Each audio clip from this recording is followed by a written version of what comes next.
She's just a gold digger who grew up in a trailer and finally found a guy with a decent paycheck. For a second, I thought I'd misheard him. The music thumped through the living room. Someone laughed too loudly near the kitchen, and my hand tightened around the neck of my beer bottle so hard I could feel the condensation slick under my fingers. A sour wave of cheap cologne and spilled IPA drifted past as another guy squeezed behind me toward the bathroom. I was sitting on the arm of the sofa next to my boyfriend, Ethan, when his friend said it. He didn't lower his voice, didn't pretend it was a joke under his breath. He said it like a punchline he expected the room to enjoy. I'm 48 years old. I've had bosses talk over me in meetings, men twice my age test my knowledge about torque and load limits like it was a party trick. And one ex-husband tell me I was intimidating because I knew my way around a machine shop better than he did. But the way these boys, and that's what they felt like in that moment, overgrown boys in expensive sneakers, looked at me that night made something cold settle in my chest.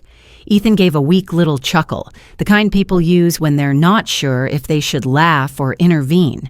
His shoulder brushed mine, warm and utterly useless. "Come on, man," another guy said, grinning as he tipped his red cup back. "Don't scare her off. She'll trade up when she meets a senior engineer anyway." Laughter rippled around the coffee table. The overhead light was too bright in that rental house, a harsh white that made the dust in the air visible and the cheap gray couch fabric look even sadder. I watched a ring of condensation from my bottle bleed slowly into a water stain, already on the side table, like it had been waiting for another little indignity. I forced my jaw to unclench. "Why?" I asked quietly. "Would you say that?" He was the tall one with the trimmed beard and the startup hoodie that probably hid a paunch he pretended didn't exist, leaning back in the armchair like he owned the place. "Relax," he said. "We're just messing with you. Ethan said you, He glanced at my boyfriend, smirking. "Grew up in a trailer park or something?" That word, trailer, hung in the air like smoke. A couple of them snickered. One of the girlfriends, perched on the far side of the couch scrolling her phone, didn't look up, but I saw the corner of her mouth twitch. I had mentioned it an hour earlier in passing. When someone asked about plans for the weekend, and I'd said I might drive out of town to check on an old neighbor whose place had caught fire. I'd said it the way I always did, flat and factual. The trailer we'd lived in when I was a kid, the neighbor who used to braid my hair on her front steps, the fact that she still called me baby girl even though I had crow's feet now. Apparently they'd heard trailer and filed it away as a punchline. Ethan stared at his lap, spinning his beer bottle between his palms. His eyes were a little glassy from the weed he'd smoked on the balcony earlier, pupils too wide in the bright light. I could practically feel him shrinking next to me, folding in on himself and hoping the moment would pass if he stayed very, very quiet. "It's just a joke," another one chimed in. "Don't be so sensitive. You got yourself a sweet deal, that's all we're saying. Stable job, good benefits, he's not going to run off like some dirtbag from the sticks." His friends nodded, raising their drinks in a sloppy little toast around the low table cluttered with empty pizza boxes and a bowl of pretzels going stale. The Bluetooth speaker on the TV stand crackled as the song changed, bass vibrating against a stack of old programming books that someone had been using as a makeshift stand. I took a slow breath. The room felt a little too warm, the air heavy with fried food and sweaty bodies, but under my skin, everything was icy, deliberate. My therapist once told me that some people go red hot when they're angry. I go the other way. I go very still. "So?" I said. "What exactly are you implying?" The bearded one rolled his eyes. "Man, she's really taking this seriously." He pointed his beer toward Ethan. "You didn't tell her we're assholes?" More laughter. Someone at the kitchen counter yelled something about another round of shots. Glass clinked. A guy in a faded band tee walked past us to the fridge, brushing my knee with his. He didn't apologize. He didn't even notice. Ethan finally spoke, voice low. "Guys, just chill, okay?" That was it. 2 little syllables tossed into the air like a crumpled napkin. Not, "Don't talk about her like that," not, "She's not a gold digger," not, "She makes her own money." Just chill. I looked at him fully then, at the faint stubble he'd forgotten to shave, at the hoodie I'd watched him throw on after work, at the way he was now studying the label on his bottle as if it were written in a language he suddenly found fascinating. A tiny muscle jumped in his jaw, but he didn't lift his head. My heart pinched in a way that had nothing to do with those boys and everything to do with the man sitting 6 inches from me who couldn't look me in the eye while his friends dragged my name through the beer-soaked carpet. "What?" the bearded one continued, leaning forward with a sloppy grin. "We're just saying if I were her, I'd totally be looking for upgrades. Smart move snagging a software guy instead of, what did you say you do again?" His gaze swept over me, taking in the worn knees of my jeans and the flannel shirt I'd thrown on over my tank top, still faintly smelling of sweat and machine grease. "Something with motors?" "You asked what I did," I said, "and I told you I'd rather not talk about work at a party." "Yeah, see?" He grinned wider, like he'd caught me in a lie. "People who are proud of their jobs talk about them. People who aren't—" He shrugged, letting the sentence trail off. "No shame in it. We've all dated below our bracket." He jerked his chin toward Ethan. "Our boy here is generous."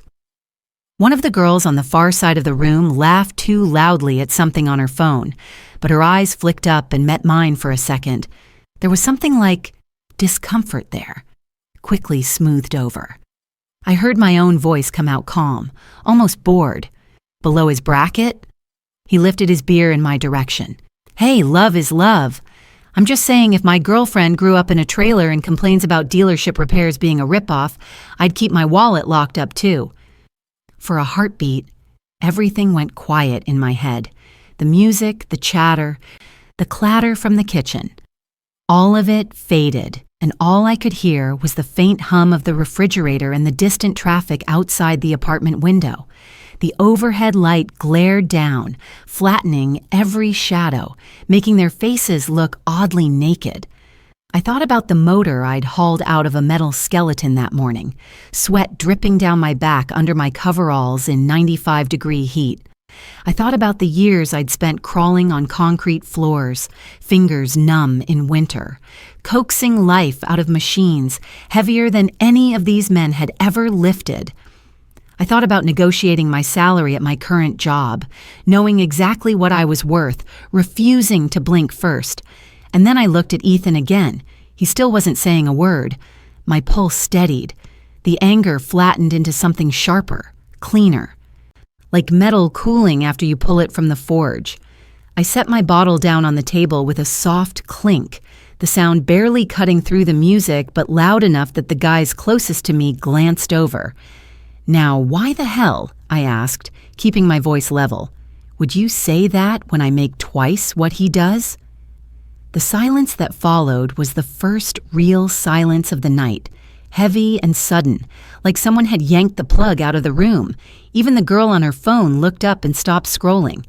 For the first time since I'd walked into that apartment, all of their eyes were actually on me. Really, on me. And I could feel the whole evening tipping on the edge of whatever I was going to say next. The silence cracked first around the edges. A cough, a shifting shoe, someone pretending to check their drink as if the liquid inside was suddenly of great interest. The bearded one blinked at me, his expression flickering in the harsh light, like a glitch he hadn't planned for. I watched his jaw work, the gears turning behind his eyes as he tried to decide whether to double down or laugh it off. He chose neither. He just stared. Ethan finally lifted his head. He didn't speak, but his eyes widened the way a person's do when a glass slips off a counter and they know they can't catch it in time. His fingers tightened around his beer bottle. His knee bounced once, then froze. I felt my breath steady. The room wasn't cooler. If anything, it was warmer with all those bodies pressed into a cramped living room. But something in me cooled anyway. That deep, controlled cold that slips over you when the choices are simple. Stay silent and shrink, or hold your damn ground. Someone near the kitchen muttered, "Wait, for real?" Another voice came after it, lower, slightly slurred. "She makes more than all of us combined. Holy..." The bearded one shifted in his chair. "Look, we didn't mean—" I held up a hand. Not high, not dramatic, just enough to stop him. "Don't explain. You all made yourselves very clear." He shut his mouth. I didn't raise my voice. I didn't let it crack. I didn't give them the satisfaction of seeing a tremble. That would come later, I was sure. In the car, or in the shower, or lying awake at 3 a.m, but not here. One of the quieter girlfriends, the one who had been curled up at the end of the couch, nudged the guy beside her. Her eyes darted to me, then to Ethan. Her voice was barely above the music. "Dude, why didn't you say something?" He didn't answer her. He didn't answer me either. He just stared at the floor like the pattern in the carpet held the solution to all of this. Someone in the kitchen turned down the music a notch. Not enough to make it intentional, but enough for conversations to shift into new frequencies. Whispers, murmurs, sideways glances.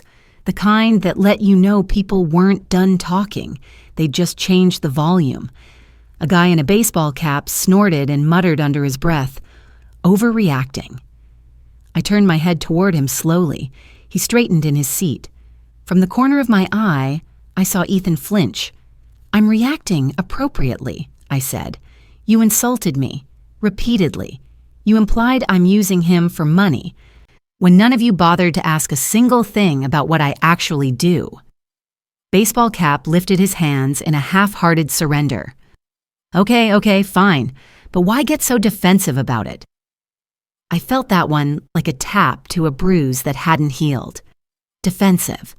The word men use when a woman refuses to sit there and swallow disrespect like it's a communion wafer. "Because," I said, "you're not strangers on the street. You're his friends, and he's sitting right here while you tear me apart." A ripple moved through the group, not sympathy, not quite. More like the uncomfortable awareness that someone had crossed a line they didn't realize was real until the floor tilted under them. I stood, slow enough to avoid seeming dramatic, but firm enough that the movement interrupted whatever weak laughter was starting to build.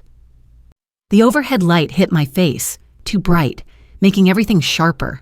Their expressions, the stale smell of beer, the faint sticky patch where someone had spilled something near the coffee table.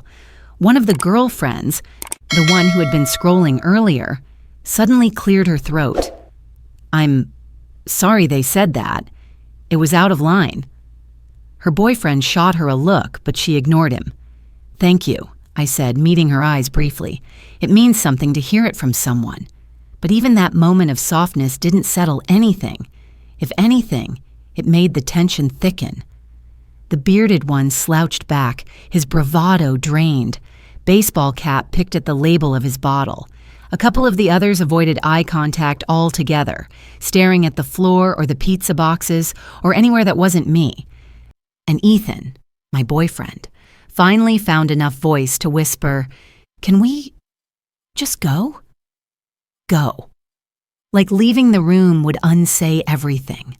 Like silence could be vacuumed up once we crossed the threshold and shut the door behind us.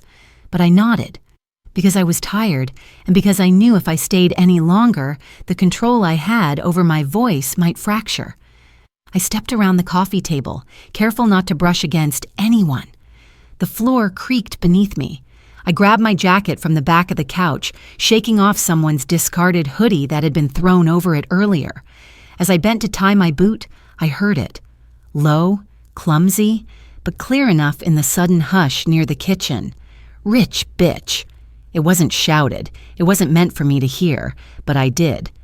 And the man who said it, the one leaning against the fridge, realized it the moment I looked up. His eyes widened. He straightened too quickly, knocking over a stack of plastic cups. Ethan stared at him, then at me. And for the first time that entire night, I saw something flicker across his face. Not anger, not outrage, but embarrassment so potent it reddened the tips of his ears. He whispered my name.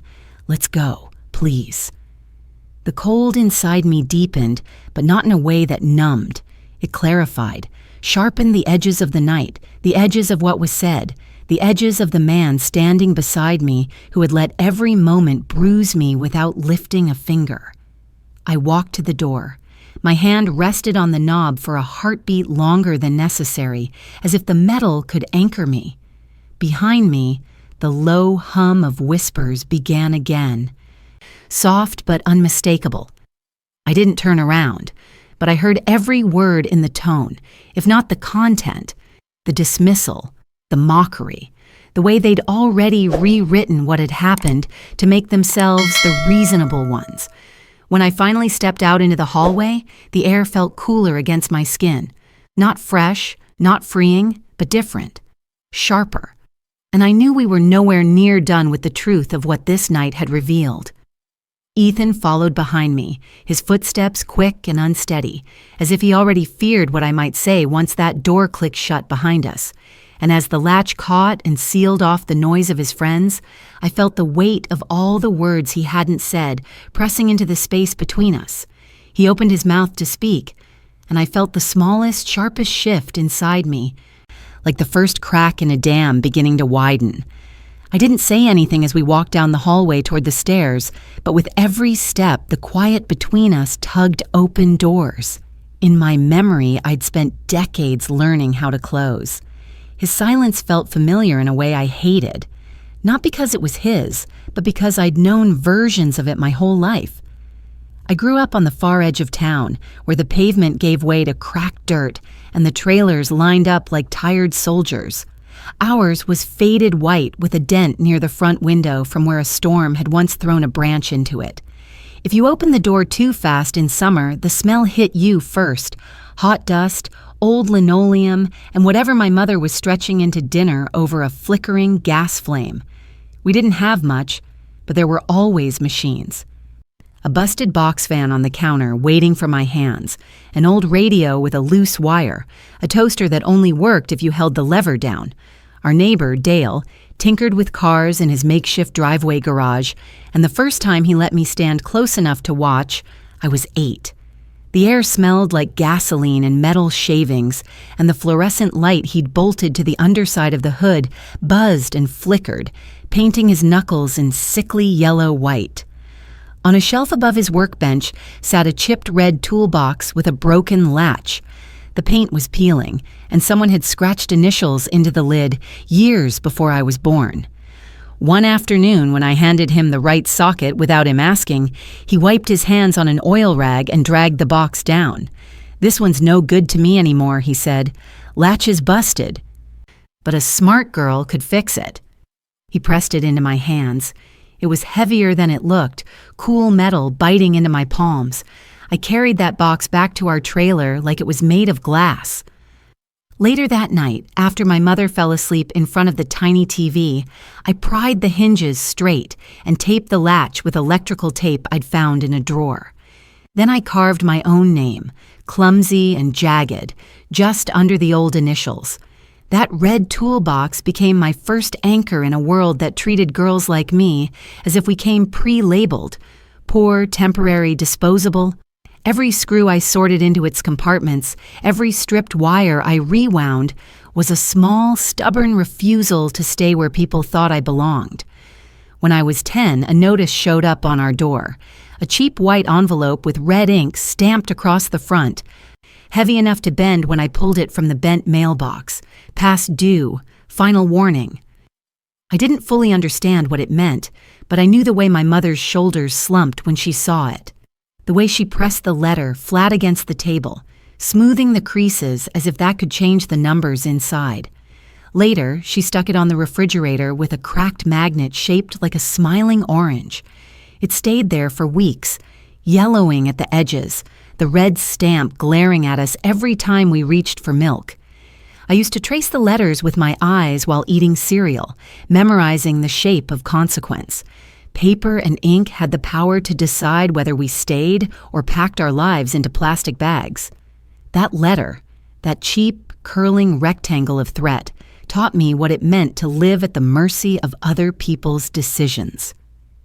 It also taught me I never wanted my future to depend on someone else's paycheck or signature. My father left when I was 12.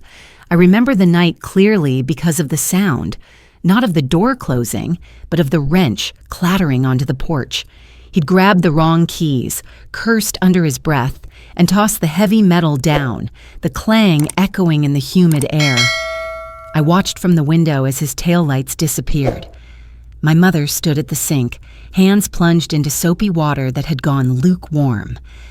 "He'll be back," she whispered, more to herself than to me. He wasn't. The next day, I picked up the wrench from the porch. The concrete had left a tiny nick in its handle. I weighed it in my palm and understood, in a way only a child in a broken place understands, that some people walk away because they can, and some people are left to fix what they drop. By high school, I was spending every spare hour in the vocational lab. The shop smelled like cutting oil and hot metal, the kind of scent that seeped into your clothes and hair and refused to leave. Fluorescent lights hummed above us, flickering whenever the old air compressor kicked on. Those lights would become another anchor for me, harsh, buzzing, unglamorous, but steady enough to work under. In that room, surrounded by drill presses and lathes, the world made sense. Measure twice, cut once. Respect the tool or get hurt. If something doesn't fit, it's not personal. You recalibrate. Once, during junior year, a substitute teacher looked at me and the 3 boys in my class and chuckled. "Shop class, huh? You get lost on the way to home ec?" The boys laughed, one of them nudging my shoulder like it was all in good fun. My cheeks burned, but I kept my eyes on the vise I was tightening. Later that week, I turned in a project that made the regular teacher raise his eyebrows and say, "You could do this for a living, you know." His praise felt like a breath of cool air after standing too long near a furnace, but the sting of that substitute's voice stayed with me, tucked somewhere behind my ribs where it could scrape whenever someone tried to define me by what they thought a girl from a trailer should be. College wasn't a given. Money didn't fall from the sky just because guidance counselors said I had potential. I worked at a grocery store bagging produce, and on weekends I cleaned rooms at the roadside motel off the highway, scrubbing other people's lives out of bathrooms that all smelled the same: bleach, mildew, and cheap floral air freshener. When I got my acceptance letter from the State University's engineering program, I sat on the curb outside our trailer with the envelope in my hands, the paper shaking just enough to make the words blur. My mother came and sat beside me, wiping sweat from her forehead with the back of her wrist. Her work uniform smelled like fryer grease and detergent. "You're really going to do this," she said softly. "I have to," I answered. We both looked at the trailer then, at the sagging porch step, the patched roof, the ancient air conditioner humming like an asthmatic animal. The sun was low, casting the whole park in a tired amber light that made everything almost pretty if you squinted just right. "I'll figure out the money," I said. And I did. Loans, scholarships, a part-time job in the campus machine shop wiping down equipment after hours. Those fluorescent lights were harsher than in high school, buzzing above gleaming machines worth more than our entire neighborhood. The concrete floors were always cold, even in summer, and the smell of coolant hit you the second you stepped through the door. On nights when I closed the lab, I'd sit alone on the stool by the main workbench, that sharp chemical scent filling my lungs. I'd pull out a crumpled bill statement from my backpack, another cheap envelope with black numbers that didn't care how tired I was, and I'd lay it flat on the metal surface. Then I'd rest my hand on it, feeling the chill of the steel through the thin paper. This is not going to own you, I'd think. You are not going to be owned. I married young. Too young. Right after graduation. Mark was charming in the way men are when they've never really been told no. He liked to say he fell in love with my brain, with the way I talked about stress tests and tolerances over cheap Chinese takeout in our tiny apartment. But the more my career took shape, the more his compliments soured at the edges. The first time he said something that truly cut, we were getting ready for a work event at my first real engineering job. I was pinning my hair back, grease stains scrubbed from my nails, nervous about meeting the senior team. He leaned against the doorway, watching me in the mirror. "You know," he said, "no man wants to come home to a woman who smells like a factory." It was a joke, he claimed later, when he saw my face. Just a joke. But the smell of cutting oil and hot steel, which had always felt like a badge of honor, suddenly felt like something I should apologize for. We didn't last. I threw myself into my work, taking on projects that kept me on shop floors and in cramped test bays, surrounded by motors and wiring harnesses, and the comforting certainty that machines didn't care if your hair was pretty or your accent gave away your childhood. Years passed. I didn't date much. The few men I did meet either wanted to compete with me or be taken care of by me. I was tired of translating my worth into something they could swallow. Then, one evening at a tech meetup at a brewery, I met Ethan. He wasn't the loudest in the room. That honor went to a guy explaining how many stock options he had, like it was a love language. Ethan was at the edges, listening more than talking, his hands wrapped around a pint glass, shoulders slightly hunched like he was always expecting to take up too much space.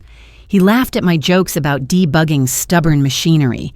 He asked questions that didn't feel like tests. When I mentioned hiking, his face lit up. We spent half an hour trading trail stories, his eyes crinkling at the corners when he smiled. When the conversation drifted toward income and titles at our table, I made a point of steering it away. Not because I was ashamed, but because I'd learned the hard way that the moment some men heard my salary, the dynamic shifted. Admiration curdled into resentment, or they turned me into a prize they needed to out-earn. Ethan didn't push that night.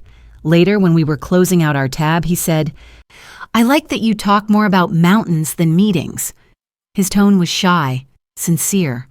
Warm bar lights softened everything, turning the scratched wooden tables into something almost golden. Our first dates were simple. Diners with chipped mugs, park benches with takeaway coffee, hardware stores where we'd wander the aisles pointing out tools we loved or hated. I watched the way he treated the waitstaff, the way he held the door for people without making a show of it. He seemed gentle, considerate, the opposite of the loud, swaggering tech bros I'd learned to sidestep. The first time I met his friends, it was at a game night in a cramped apartment with peeling paint and a sagging couch. The overhead bulb was too bright there, too, casting hard light on half-empty beer cans and an open pizza box. They teased him about being the quiet one, nudged him to talk more, rolled their eyes fondly. At one point, one of them joked, "Ethan's the stable guy, you know? Company man, he's not like us idiots chasing startups." Ethan flushed and waved it off. I smiled and said something about how boring stability could look from the outside, but how nice it felt when rent was due. They laughed, and someone asked me what I did. Before I could answer fully, Ethan spoke up. "She works with robots," he said, pride in his voice. "Like real ones. She's badass." The way he said it made something in my chest loosen. For a while, I let myself believe that pride would be enough to carry us through the rough patches, that even if his friends were a little immature, he'd be my buffer when they overstepped. But over time, small moments stacked up. Like thin shims slipped under a table leg until it eventually tilts.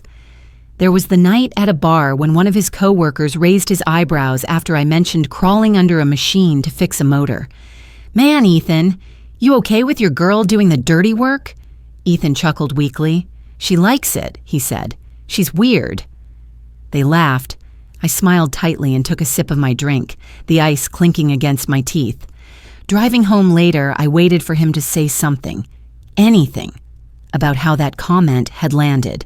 He just complained about a bug in his code review and never once mentioned it. I told myself it wasn't important, that he was tired, that picking every battle would make me a nag. Little by little, though, I noticed his pattern. In one-on-one moments, he was tender, attentive. In groups, he receded, letting other people's voices fill the space, especially his male friends, especially when the joke skimmed close to something sharp. I'd spent my whole life pushing against people's assumptions about what a girl from a trailer who liked machines could be, and here I was, slowly accepting a man whose silence let those same assumptions grow teeth around me. I didn't know back then, standing in those humming, fluorescent-lit rooms and warm, dim bars, how much that silence would matter.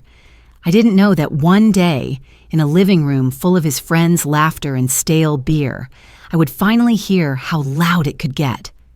By the time we reached the parking lot outside the apartment complex, the night had settled into that heavy kind of darkness that seems to press downward rather than wrap gently around you.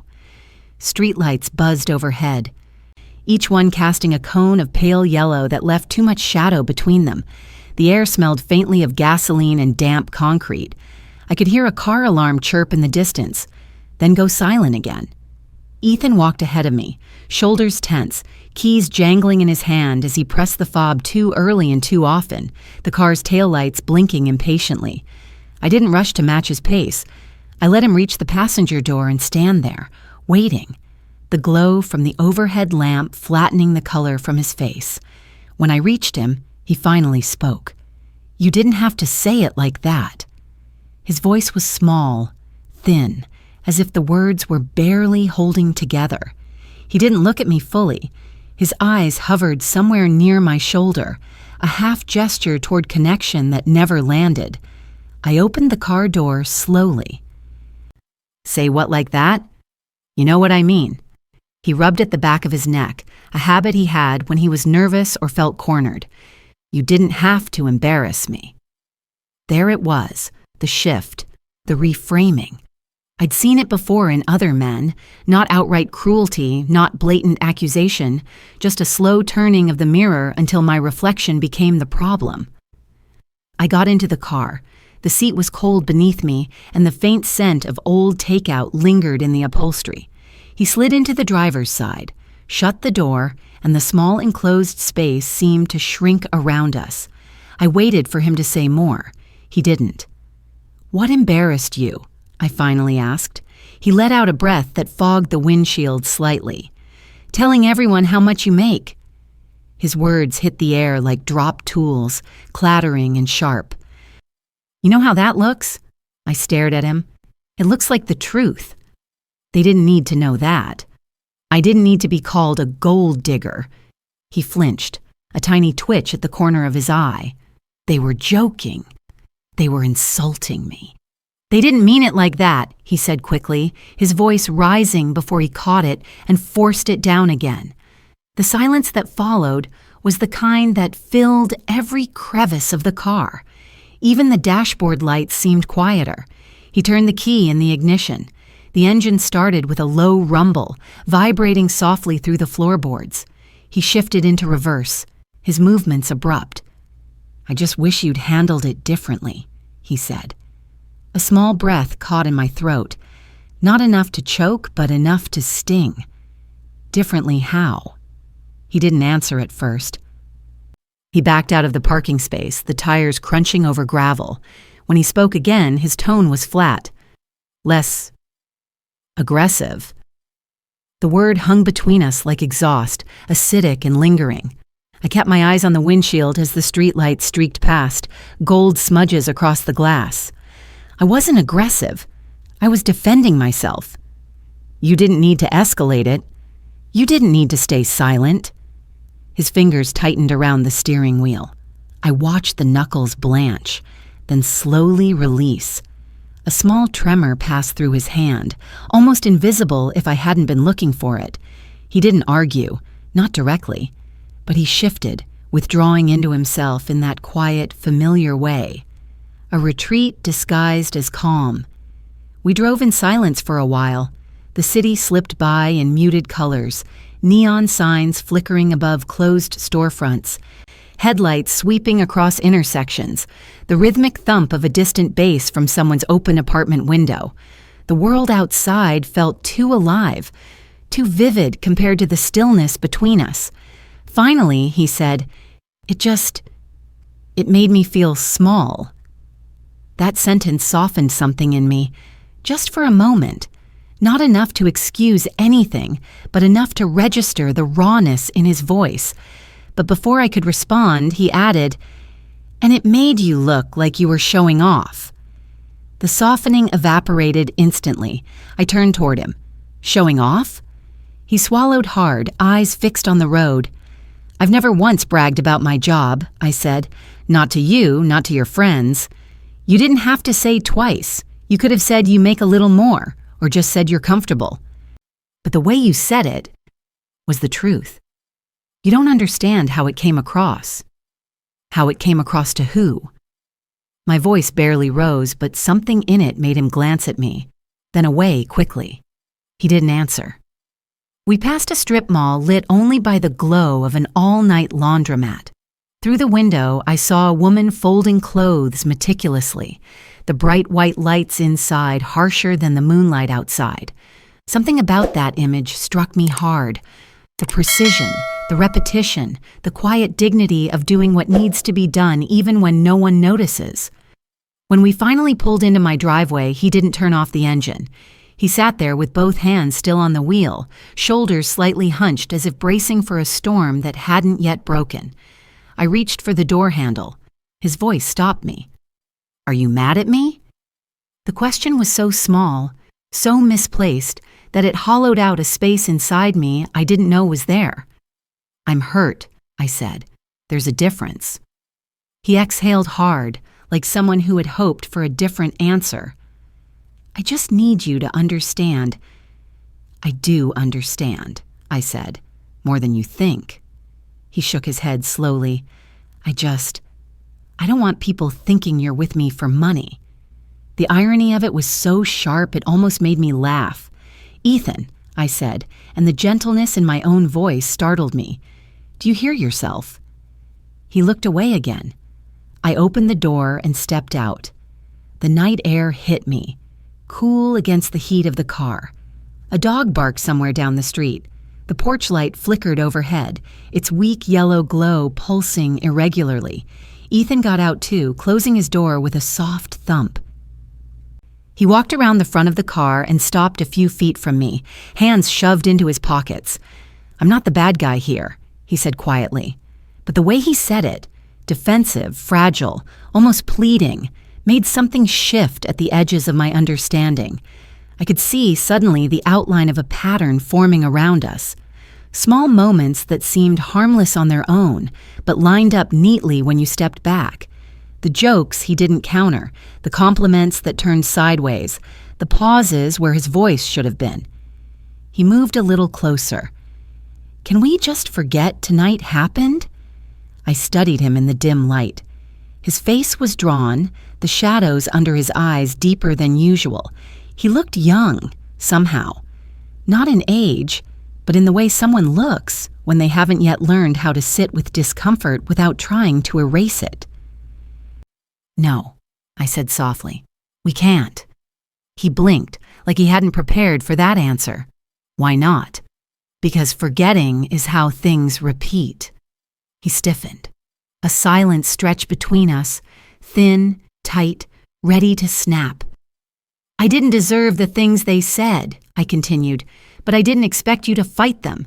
I expected you to stand with me. I was high, he snapped, the frustration finally breaking through. I freeze up when I'm high. You know that.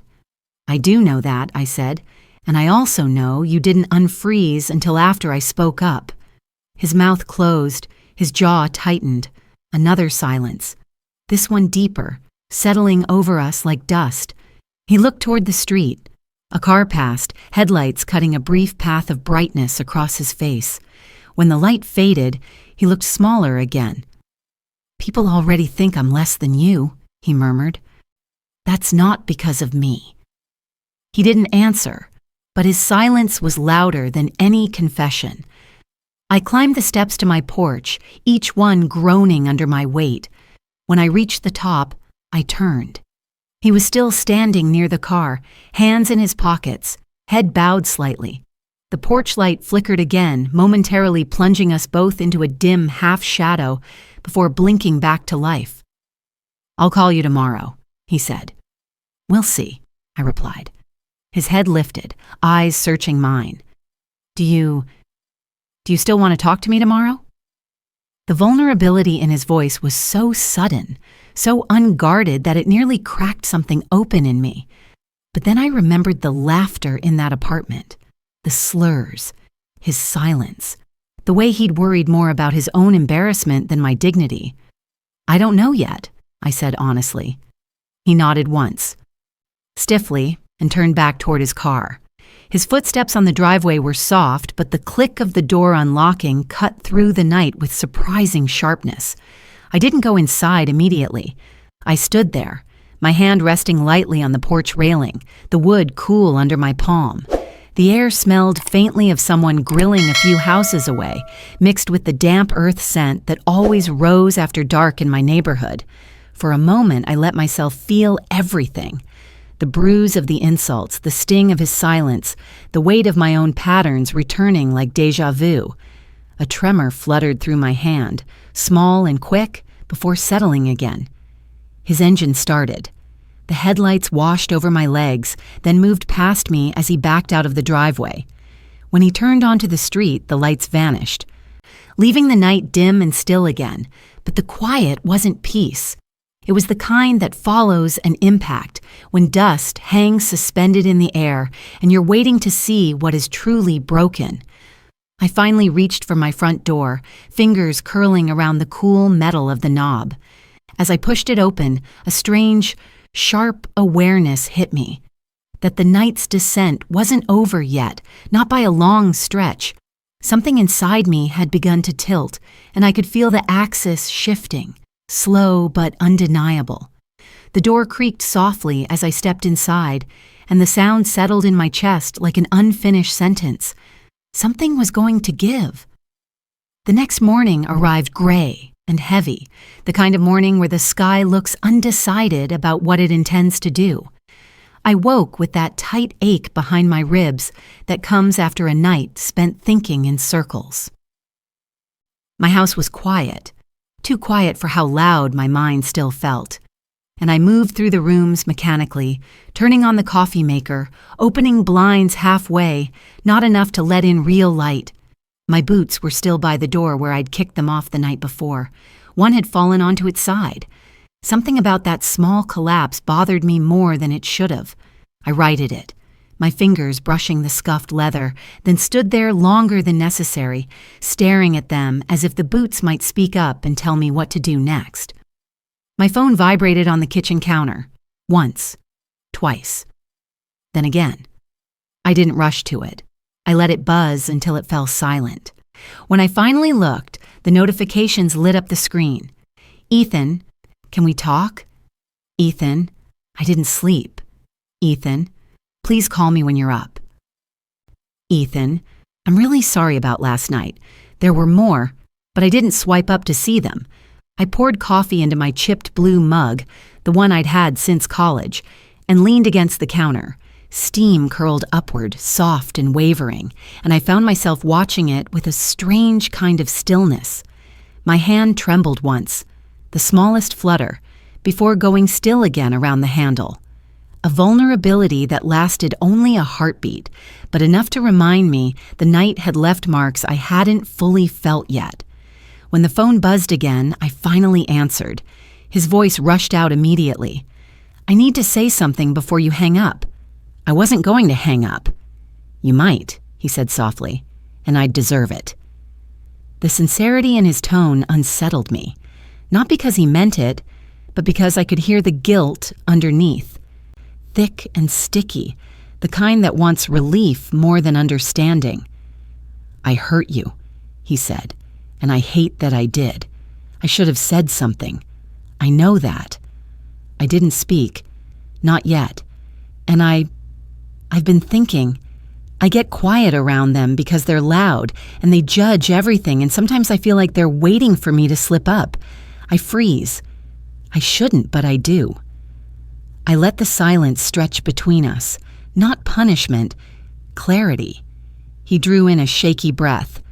"I don't want to lose you over something stupid I didn't say."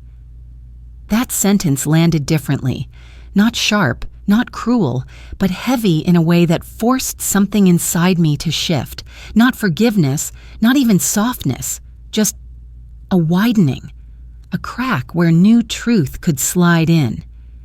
"Ethan," I said finally, "last night wasn't just about what you didn't say. It was about what I realized." He swallowed audibly. "Realized what?" "That silence can be its own kind of betrayal." There was no anger in my voice, no heat, just a simple, stripped-down truth. And the moment I said it, I felt something settle in my chest. Not relief, not vindication, but clarity. A clean, cold clarity like opening a window in a room that's been closed for too long. He didn't respond. The quiet on the other end stretched long enough that I wondered whether he'd frozen again. Not from weed, not from the room, but from the truth. Finally, he whispered, "I don't want to be that person." "I know," I said, "but wanting isn't enough." Another long silence. This one didn't sting. It just existed, bare and honest. "Can I see you tonight?" he asked. I hesitated. Not because I didn't know the answer, but because I wanted the space around the answer to be whole before I said it. "No," I replied. "Not tonight." His breath hitched. "Okay," he said after a moment. "Okay, I understand." But the quiver in his voice told me he didn't fully understand. Not yet. Understanding would come later, if it came at all. That wasn't my responsibility. My responsibility was the shift happening inside me, silent but seismic. "I need time," I said quietly. "Will you tell me when you're ready?" "I'll let you know." I hung up before anything else could be said, not abruptly, not cruelly, just firmly. The house was still dim, the morning light barely filtering through the blinds. I walked to the living room, set my coffee on the table, and lowered myself onto the couch. The cushions dipped under me, the familiar sag reminding me of all the years I'd lived alone, holding the weight of my own life without anyone else to share it. I exhaled slowly, and a strange clarity spread through me, a sense that something internal had finally clicked into place. Not justice, not yet, but recognition. Awareness, the beginning of a line that would eventually lead to a decision I hadn't fully named. A soft knock sounded at my front door. I froze. No one visited me unannounced. Not this early, not ever. The knock came again, tentative, then firmer. I stood slowly, pulse rising with a quiet, focused steadiness. When I reached the door, my hand hovered over the knob, not trembling this time, just alert, ready. I opened it, and what I saw on the other side shifted everything I thought the day would be. When I opened the door, I expected Ethan. Or maybe a delivery driver who'd mixed up addresses. Instead, I found Melissa, one of the girlfriends from the party, the one who had muttered an apology before her boyfriend glared her into silence.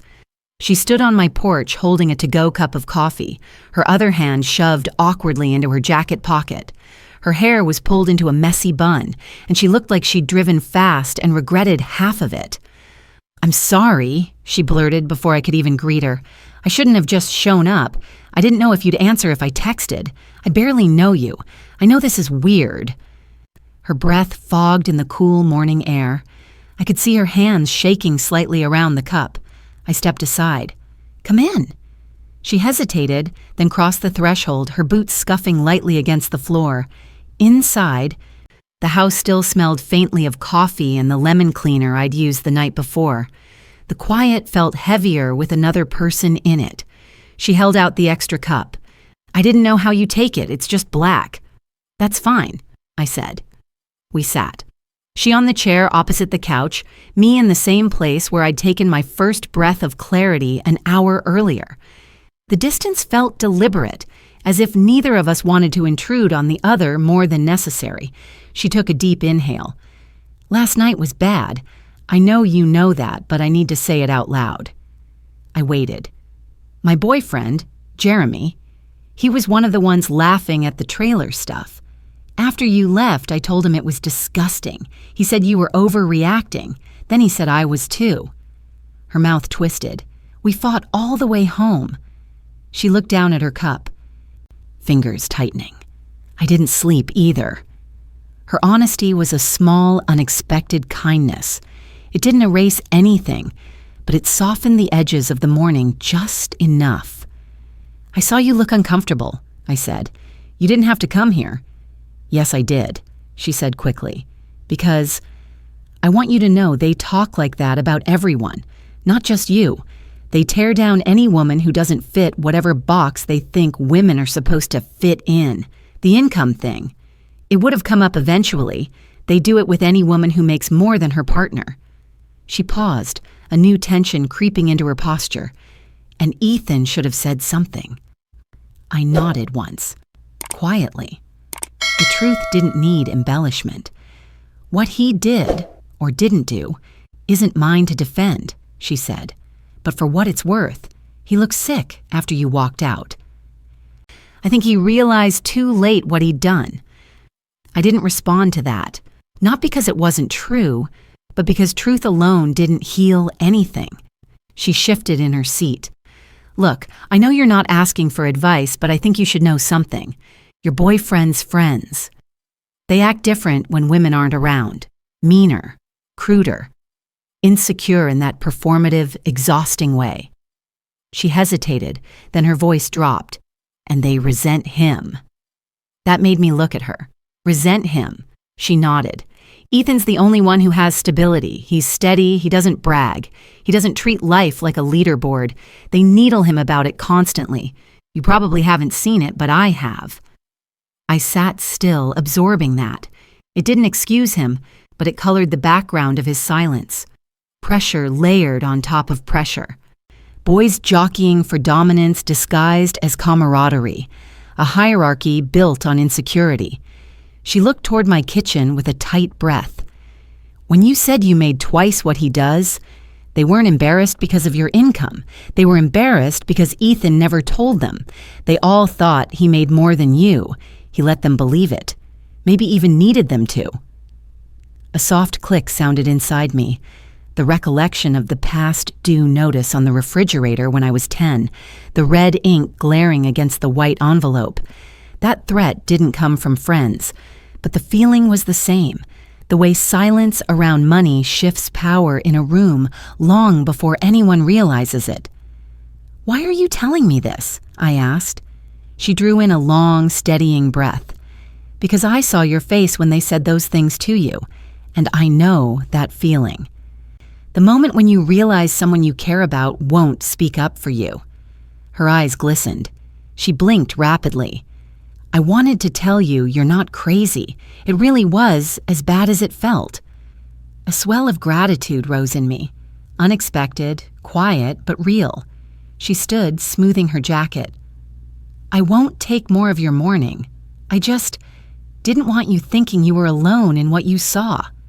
"Thank you," I said, and I meant it. She nodded once, a firm, definitive gesture, and let herself out. Her car pulled away moments later, leaving the house silent again. I sat there for a long time, hands wrapped around the warm cup she'd brought. The coffee had cooled, but the gesture stayed warm inside me. Her words settled into the room, rearranging the space around them. I knew what needed to happen next. Not justice, not yet, but preparation. Quiet, steady preparation. I went to my desk. The sunlight was finally creeping through the blinds, thin and pale, illuminating the dust on the hardwood floor. The red toolbox from my childhood sat on the shelf nearby. Tape-repaired latch still intact, initials still carved in the lid, the old ones above, mine below. I hadn't opened it in months, but today I found my hand resting on it for a brief moment, a grounding weight in my palm. Remember what you fix, what breaks, and what cannot be repaired. I sat, breathed, then pulled out a notebook. I didn't write feelings, I wrote facts. The way his friends spoke to me, the exact sentences, the tone, the pattern, the silence that followed, his silence within it.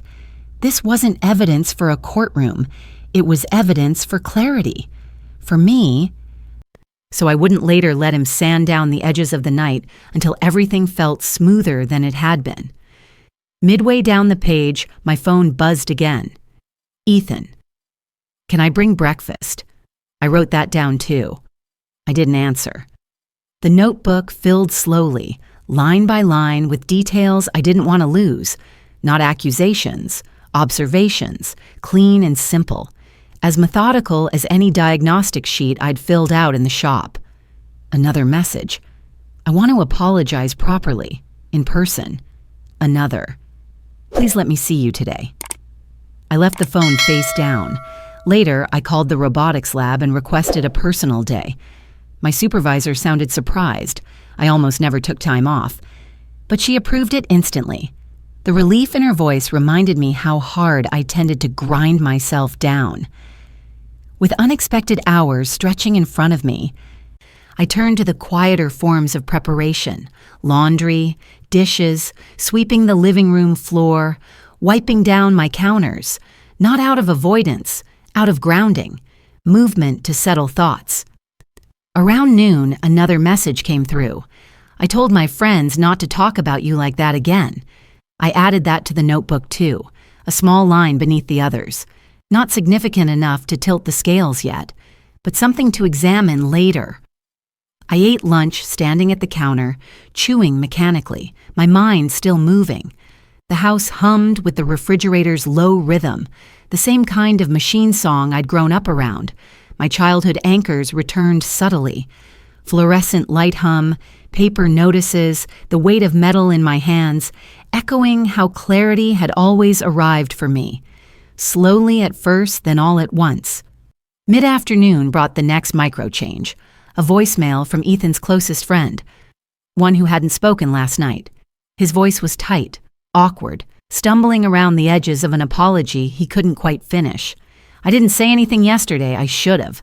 Some of them crossed a line. He's pretty wrecked today. Just thought you should know. It wasn't enough, but it was a data point. I spent the rest of the day tightening the interior of my life the way I tightened bolts on machinery, systematically, carefully. Checking emotional joints for loose places, examining stress points, seeing what held under pressure and what didn't. As the sun began to set, warm orange light filled the room, softer than the harsh overheads of my childhood, gentle in a way that felt almost like permission. I closed the notebook and placed my hand on the cover, letting the weight sit there. A quiet, steady understanding spread through me. Whatever came next, it had to come from a place of truth, not reaction, a place where clarity had space to breathe. I had just begun to stand when I heard it. A sharp, unexpected knock at my door. Not tentative, not questioning, firm, direct, and too early for Ethan to assume I'd changed my mind. I felt something inside me shift, tightening like a rope pulled one notch further, the whole room holding its breath as I stepped toward the door. Melissa stood on my porch again. For a heartbeat, I thought I was seeing a repeat of the morning. Same jacket, same messy bun. But then I noticed the tightness around her eyes, the way her jaw was set like she'd bitten down on something hard and refused to let go. Behind her, on the walkway, stood Ethan. He looked like he hadn't slept in days. His hoodie was wrinkled, his hair flattened on one side as if he'd run his hands through it too many times. He kept a few careful feet of distance from the front step, like he wasn't sure whether he was welcome. "Can we come in?" Melissa asked. I hesitated, hand still on the doorknob. The sky behind them was darkening, the last streaks of daylight fading into a bruised blue. My porch light flickered once as if considering its participation, then steadied. "What is this?" I asked. Melissa glanced back at him, then met my eyes again. "You don't owe us your time," she said, "but I think you deserve to hear some things where no one can talk over you."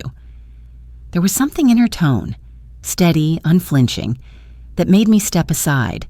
They came in. Ethan moved carefully like the floor might crack under him. His eyes swept over the living room, landing for a split second on the red toolbox on the shelf before shifting away. We sat much like we had that morning, me on the couch, Melissa in the chair. Ethan stayed standing at first, hovering near the doorway, hands shoved deep into his pockets. "Sit," I said. He did.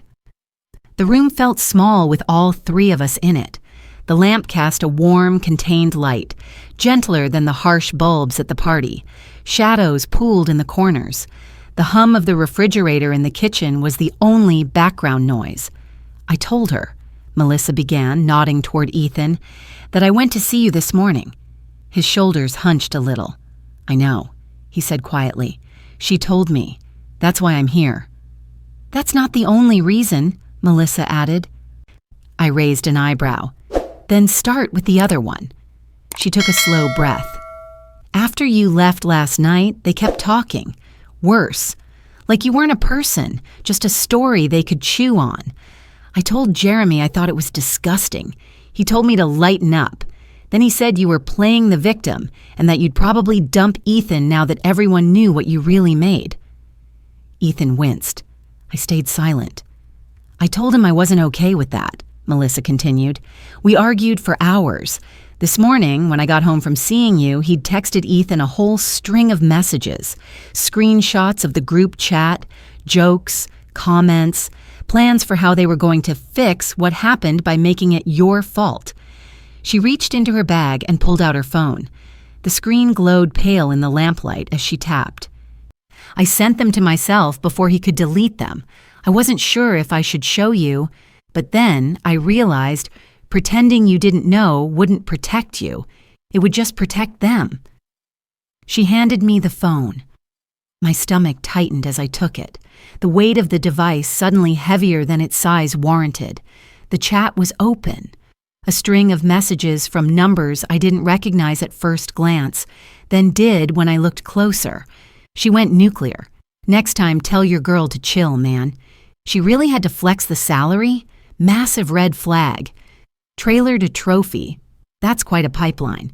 Bet she makes you split the check and calls it feminism LOL. He should be embarrassed. Imagine being out-earned by your own girl. There were emojis sprinkled between the lines, digital laughter stamped over cruelty. My jaw clenched. Melissa had scrolled further. Near the bottom, one line made my hand go cold. He needs to get her in line or get rid of her. Those are the options. Beneath it, one lone response from Ethan. Stop talking about her like that. That was all. No pushback. No follow-up. A single fragile sentence dropped into a pit of acid. How long ago was this? I asked. An hour after you left, Melissa said. They went on for a while. When Ethan finally wrote that, they ignored it. Just kept going. My eyes flicked to Ethan. He stared at his hands. You didn't tell me, I said. I was going to, he replied, voice rough. I didn't want you to see it and think that's all I am, that they're all I am. I handed the phone back to Melissa. I already saw who you are last night. He flinched as if I'd slapped him. Melissa stood. I'm going to wait outside, she said. You two need to talk without me here. I surprised myself. Stay. Both of them looked at me. They were his audience, I said. They won't be mine. But you were the only one who said anything that sounded like basic humanity. If this conversation happens, it happens with someone present who doesn't need me to minimize what happened. Melissa's eyes softened. Ethan's shoulders tensed further.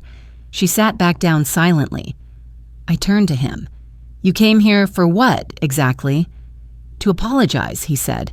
The word sounded too small for the room. And to tell you, I know I messed up. Badly. That's a start, I replied. Not an answer. He swallowed. The lamplight dug into the hollows under his eyes, carving out the exhaustion there. I've spent my whole life being the quiet one, the easy one, the guy who doesn't make waves. My dad used to say that was a good thing.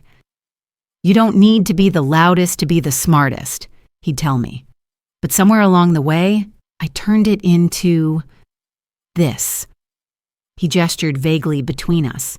Into silence, I said. Into cowardice, he corrected, surprising both of us. His voice cracked on the word. I heard them. I heard every word, and I sat there thinking, if I speak up, they'll turn on me too. They'll say I can't take a joke, or I'm whipped, or I'm insecure because you make more. I didn't want to be the guy they picked apart next. So you let them pick me apart instead, I said. He nodded numbly. Yes. The bluntness, the lack of spin, hit me harder than any excuse would have. For a moment, the room seemed to narrow, the edges of my vision blurring slightly, the lamp's halo too bright.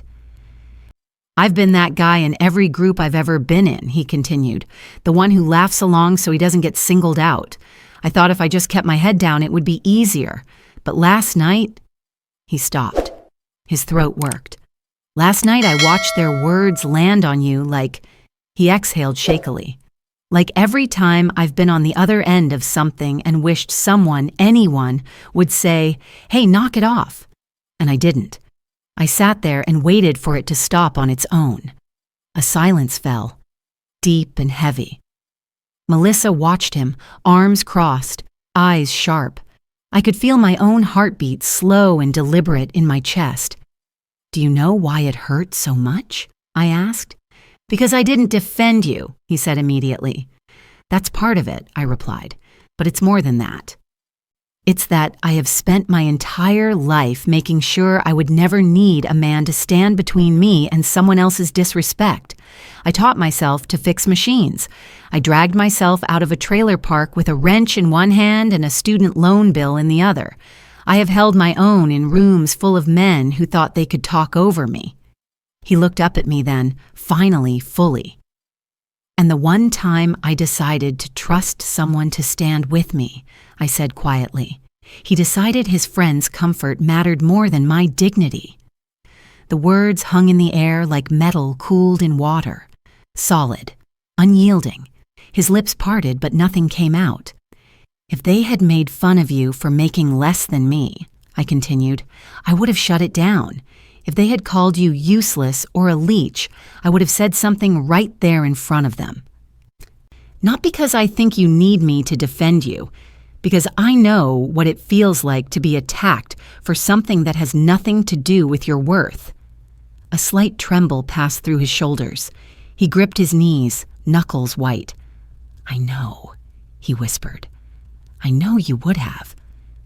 And last night, I said, voice steady now, you showed me you wouldn't do the same for me, not without an audience that makes you feel safe first, not without time to rehearse how you'll sound. He opened his mouth, closed it, then finally pushed out, I'm not proud of that. I don't care if you're proud. My tone didn't rise, but it sliced through the room. I care if it's true. He flinched again. Melissa shifted slightly, the chair creaking. Do you want to tell her the other part? She asked him quietly. He shot her a look, panicked, almost pleading. She held his gaze. My eyes narrowed. What other part? He swallowed hard. They thought you made less because of me, he said. Because when they asked about you, I downplayed your job. The air in the room changed. How? I asked. I told them you worked at a shop, he said. That you helped with repairs. I didn't talk about the robotics company, or your title, or your patents. I just left things vague, so they wouldn't ask if you made more than me. The confession landed like a dropped wrench, loud in its simplicity. So they assumed I was using you, I said slowly, because you let them think I needed to. His eyes shone now, the lamplight catching the moisture there. I was ashamed, he said. Not of you, of me. I've been stuck at the same salary ceiling for 3 years. Your career is... You're doing incredible things. And every time I tried to say that out loud, it sounded like I was confessing that I hadn't kept up.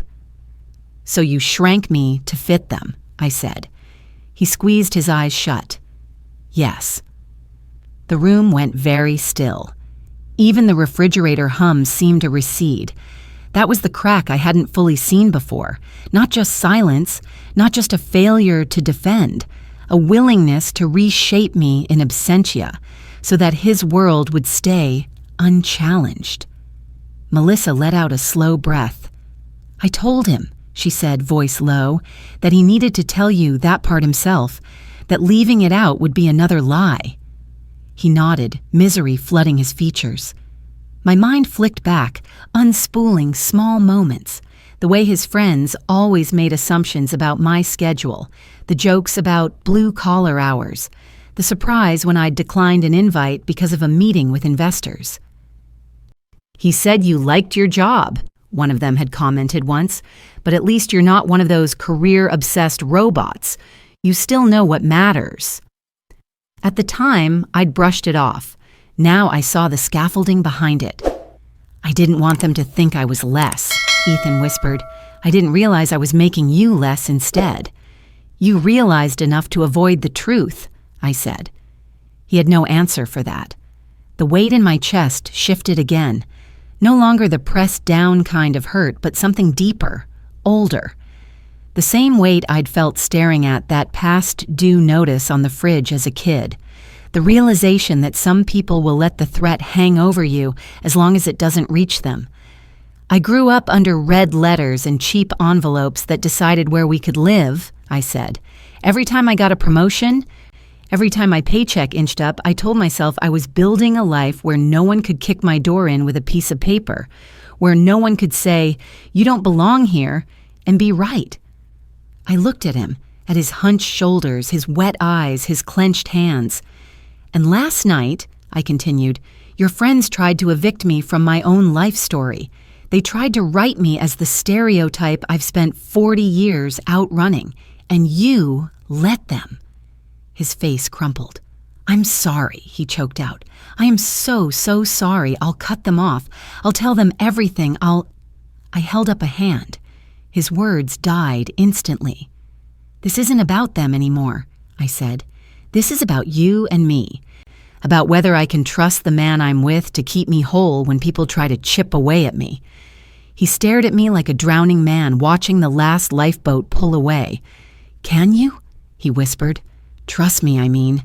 If I prove it, if I show you, if I change." The question didn't feel hypothetical. It pressed into the room, demanding an answer right there, right then. I thought of the red toolbox on the shelf, of the tape on its latch, still holding after decades, of the fact that some repairs last and some simply hold together long enough for you to get by before you finally replace the whole thing. I thought of the fluorescent hums, the steel tables, the eviction notices, the lab nights, the girl who carved her name into someone else's box so she'd always remember she deserved to have one of her own. The answer came up from somewhere deep, calm and unmistakable. "No," I said. "I can't." The word cleaved through the air. Melissa inhaled sharply. Ethan's mouth opened, then closed, the sound that came out more exhale than speech. His entire body seemed to fold in on itself. He leaned forward, elbows on his knees, hands covering his face. A low, raw sound escaped him. Not loud, not dramatic, but devastating in its restraint. "I don't want to punish you," I said. "That's not what this is. This is me refusing to live with someone who needs me small in order to feel okay." He shook his head, hands still covering his eyes. "I never wanted you small." "But you acted like you did," I replied, "and that's what I have to live with." The room fell silent, really silent. Even the house seemed to hold its breath. Melissa looked between us, expression somber. "Do you get it now?" she asked him quietly. "Why sorry can't just reset this?" He nodded once, a jerky, broken movement behind his hands. When he finally dropped them, his eyes were red. He looked at me like he was memorizing my face. "Do you hate me?" he asked. The question was almost childlike. "No," I said. "I don't hate you. I don't even think you're a bad man. I think you're a man who's never had to choose between his comfort and someone else's safety. And last night, you finally had to choose. You chose wrong. I can't unsee that." A tear slipped down his cheek. He didn't wipe it away. "I will tell them the truth," he said, voice hoarse. "About you, about the job, about the money, about how wrong they were. I'll tell them we're done because I failed you." "You can tell them whatever you want," I said. That part's not my responsibility anymore. He nodded, slow and hollow. He stood shakily, like his legs weren't sure how to hold him. For a moment, he seemed like he might reach for me. Some reflexive gesture, a last grasp, but he stopped himself, fingers curling into his palms. Can I hug you goodbye?" he asked. The question hit me harder than if he'd begged me to reconsider. I considered it, not out of kindness to him, out of kindness to the part of myself that had loved him, the part that needed to know we could end this without venom. "No," I said gently, "not tonight." He closed his eyes briefly, absorbing that. When he opened them, the fight had gone out of his posture, replaced with something quieter. Acceptance, maybe, or the first raw edges of it. "Okay," he whispered. He turned toward the door, moving slowly, as if time had thickened around him. At the threshold, he paused and looked back at me, standing there beside the red toolbox and the notebook closed on the table. "I hope someday," he said softly, "you find someone who stands up next to you the way you deserve." "I hope someday," I replied, "you learn to be that person for yourself first." The line landed between us with a weight that made even Melissa's breath hitch. For a moment, the whole room felt frozen. The air, the light, the three of us suspended in the exact moment where something large and invisible shifted forever. Then he stepped out onto the porch, and the spell broke. The door closed behind him with a soft click, but the echo it left inside me was anything but small. I stood there, hand resting lightly on the knob, feeling the tremor of what I'd just dismantled vibrate through the quiet house. Behind me, the lamp hummed softly. Beside me, Melissa exhaled, long and slow. And in the sudden, ringing stillness, with the night pressing gently against the windows, I realized I had finally stepped out of a life I'd been shrinking myself to fit, and into the raw, open air of whatever would come next. The house felt strangely lighter after they left, as if the air itself had expanded into the space he once occupied. The silence wasn't sharp anymore. It was soft, sprawling, almost tender. I stood for a while with my hand still on the doorknob, listening to the fading sound of his footsteps on the walkway, then the quiet click of his car door closing, then nothing at all. No echo of last night's humiliation, no rusted need to make myself smaller. Just stillness. I turned away from the door and let myself sink into the couch. The lamp cast a warm spill of light across the room, and the shadows on the floor looked gentler than they had in days. Outside, the wind brushed against the siding like a soft reminder that the world continued moving, even when something inside you finally stopped. For the first time since the party, my heart didn't feel clenched. The ache was still there, but it was no longer sharp, more like a bruise in the process of healing. Tender, but no longer bleeding. I saw Melissa staring at me from the chair, her face thoughtful, eyes clearer than they had been all evening. "You okay?" she asked. The question was simple, but it felt like a bridge. "I think so," I said, "or I will be." She nodded, not with sympathy, with recognition. She understood what it meant to step out of someone's silence and back into your own voice. "I'm sorry you went through that," she said. "I'm sorry you had to witness it," I replied. She gave a faint, wry smile. "Honestly? I'm glad I did. It made me see my own relationship a lot more clearly." The honesty of that settled over us. Not heavy, not sad. Grounding. After she left, I locked the door, turned off the lamp, and let the darkness of the room fold around me like a gentle curtain. I walked through the quiet house, each step steady. In the kitchen, I rinsed the mug from the morning, set it upside down on the rack, wiped the counter without thinking. My hands moved from habit, but the rhythm soothed me. Then, as if pulled by something older than thought, I went to the shelf and lifted the red toolbox. The metal felt cool against my palms. The tape around the latch, that old stubborn strip of electrical tape, was still holding strong after all these years. The initials carved into the lid, mine and the ones before me, caught the faint light from the hallway. I carried the box to the table and set it down, running my thumb over the worn surface.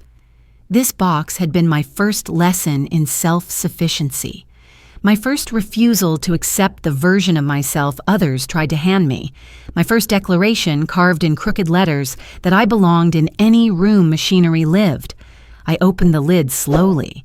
Inside were old tools, some rusty, some still sharp, a few screws from long-gone projects, a bolt I'd kept as a teenager because I liked the weight of it in my hand, and tucked in the bottom corner, a folded, yellowed piece of paper. The past due notice I'd saved all those years ago. I hadn't looked at it in a long time. The edges were brittle now, the ink faded, but the red stamp was still visible. I held it between my fingers, remembering the girl who used to stare at this paper over a bowl of cereal, trying to understand how something so small could feel like a threat. I realized, standing there in the dim light of my kitchen, that the fear I carried from that era was the same fear that had flickered inside me at the party. The fear that someone else's judgment could decide my worth, that someone else's voice could rewrite the truth of who I was. But tonight, something had changed. I placed the notice back inside the box and closed the lid gently. This time, the latch held without needing tape. At some point, while I wasn't paying attention, the old adhesive had given way to the repaired metal beneath, soldered not with heat or tools, but with time and resilience. I hadn't noticed when it happened. I only knew now that the box no longer needed reinforcement to stay shut. Neither did I. I carried it back to the shelf, setting it down with care. The house felt still, but not empty. Quiet, but not cold. The kind of quiet that doesn't press against you. It supports you.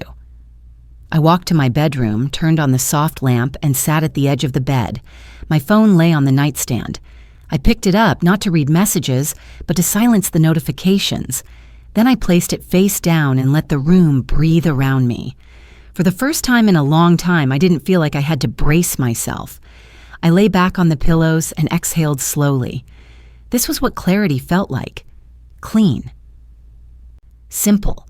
Quiet in the way steel is quiet. Firm, steady, unyielding. Tomorrow would come. Conversations might still need to happen. Healing would take its own time. But tonight, I felt settled in myself in a way I hadn't expected. I closed my eyes, and for the first time since the party, sleep found me instead of me chasing it. The red toolbox taught me my worth long before any job title did.